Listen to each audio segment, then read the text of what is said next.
Hey everyone, welcome back to the channel. In today's video, I'm going to show you exactly how to fix the HyperX Cloud 3 not connecting to dongle in 2026.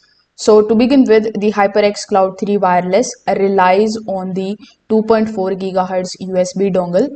So connection issues usually come from pairing USB ports or driver related problems. So in order to fix it, the very first thing that you need to do is to simply unplug the USB dongle from your PC or your console.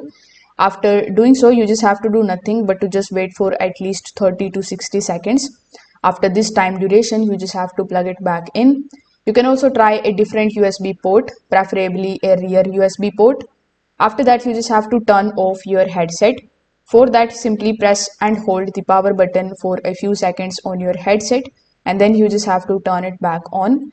If needed, you can hold it longer in order to enter into the pairing mode.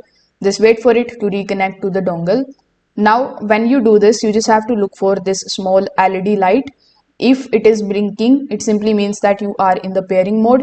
If it is solid, it means that you are connected successfully. This particular step is going to help you confirm if the pairing is successful.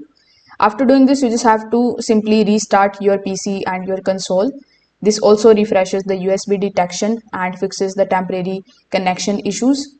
Now you need to open the Ngenvity application on your device. Over here, you just have to check for the firmware updates, and if you have found them, you just have to simply install them. The updation of your firmware is going to fix the pairing and the connectivity issues. Now always plug the dongle directly into the device and keep it away from other wireless devices in order to avoid any interference. So you can try these easy fixes and see if it is working properly again. If this video helped you out, make sure that you like this video and subscribe to the channel. Thanks for watching.